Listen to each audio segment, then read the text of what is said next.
Hello students. जैसा कि आपको पिछली मीटिंग में एक थ्योरम्स कराई थी, अब हम उन थ्योरम्स पर डिपेंड कुछ एग्जाम्पल के बारे में बताएंगे। इसमें 3 ही एग्जाम्पल हैं और कुछ क्वेश्चंस हैं। और आपसे हमने कहा था इसके साथ साथ कि आप दूसरी जो बुक है उसको भी अपने साथ तैयार रखेंगे। तो आप देखेंगे इसमें एक एग्जाम्पल है। सबसे पहले जो परिसर और जो शून्य समष्टि थी, एक कोटि और शून्यता थी, उनके कोटि और जो शून्यता है यानी रैंक नल्टी, उनके बारे में भी हम यहाँ डिस्कस करेंगे। तो आपको याद होगा कि जो परिसर होता है R F is equal to F of X, यहाँ जो एक्स है वो यू से बिलोंग करता है, और जो सदिश समष्टि है वो एफ यू से वी में परिभाषित है। तो परिसर तो ये बन जाता है आर एफ, और इसकी जो शून्य समष्टि है, शून्य समष्टि जिसको आपने एन एफ के नाम से डिनोट किया था, और ये बनती है x बिलोंग्स टू u, जहाँ f of x equal to 0। एक तरह से इसको अष्टी भी कहा था। एक इसमें रैखिक रूपांतरण की कोटि के बारे में डिस्कस किया था। तो नंबर यानी dimension of R F, dimension of R F कोटि कहलाएगी। एक था इसकी शून्यता, रैखिक रूपांतरण की शून्यता। तो एन एफ की जो डायमेंशन होगी, डायमेंशन ऑफ एन एफ, वो इसकी नलिटी कहलाएगी, एफ की नलिटी। तो ये एग्जाम्पल सेकंड है। इसमें आपसे पूछा है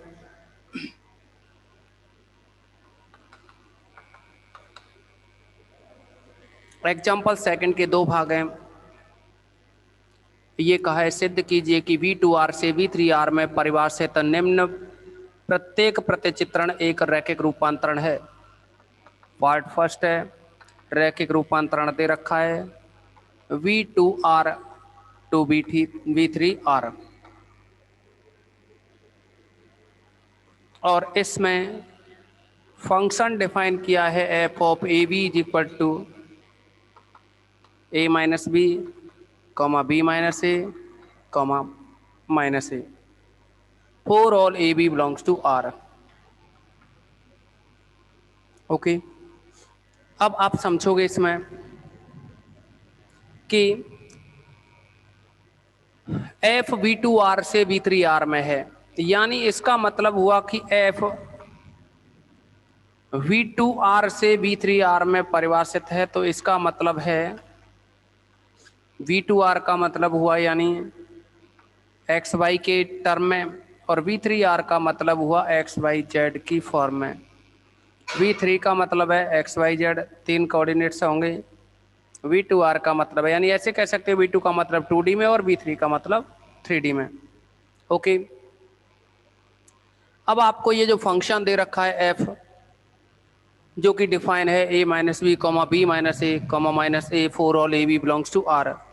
तो इस क्वेश्चन में आपसे सबसे पहले कहा है कि जो फलन एफ V2R से V3R में परिभाषित है एक रैखिक रूपांतरण है।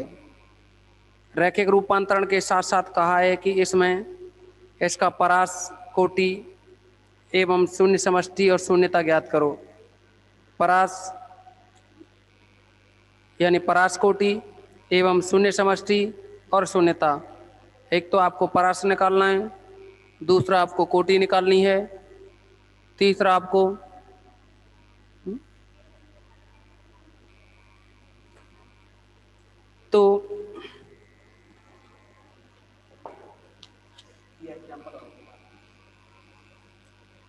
तो इसमें सबसे पहले हम रैखिक रूपांतरण सिद्ध करेंगे कि रैखिक रूपांतरण है या नहीं है। रैखिक रूपांतरण सिद्ध करने के लिए हम इस V2R के कोई भी दो एलिमेंट लेकर के चलेंगे और V2R के जो एलिमेंट होंगे वो AB की फॉर्म में होंगे। किस फॉर्म में बनेंगे? AB की फॉर्म में। तो आप इस V2R का कोई एलिमेंट U और स्मॉल v लें, जहां U का मतलब है A1 B1 और V का मतलब A2 B2 हो। तो देखेंगे आप इसमें, माना small u comma v belongs to capital V to R, जहां u is equal to A1 B1 तथा v is equal to A2 B2। Okay, ये कोई दो एलिमेंट्स हैं। अब हम कोई अल्फा बीटा लेकर के चलें। देखिए, आपको बताया था हमने रैखिक रूपांतरण होने के लिए अल्फा u प्लस बीटा भी equal to alpha F of U plus beta F of B, ये फॉर्म बन जानी चाहिए तो रैखिक रूपांतरण हो जाएगा। आपको भी याद होना चाहिए था, ये नहीं है तो याद करना होगा।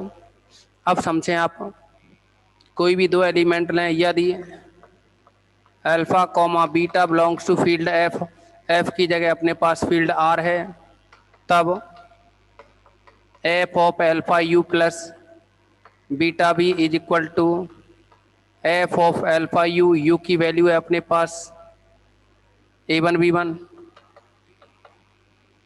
प्लस बीटा बी, बी की वैल्यू है अपने पास A2 B2। एक और बात, यहाँ एफ ऑफ ए बी में जो ए बी हैं वो फील्ड के एलिमेंट हैं, तो ऐसे ही यहाँ A1 B1 A2 B2 भी क्या होंगे? Four all A1 B1 A2 B2, ये भी फील्ड के एलिमेंट होंगे। यहाँ फील्ड क्या आर है, तो आप समझोगे अब इसमें F of alpha A comma alpha B, alpha A1 comma alpha B1 plus यहाँ बनेगा beta A2 comma beta B2। तो इसको लिख सकते हो, पहले में पहला जुड़ जाता है, आपको ये नियम बता दिया है, यानी अल्फा A1 में बीटा A2 जुड़ जाएगा, alpha A1 plus beta A2 alpha B1 plus beta B2। Okay, इसके अकॉर्डिंग आप लिख सकते हो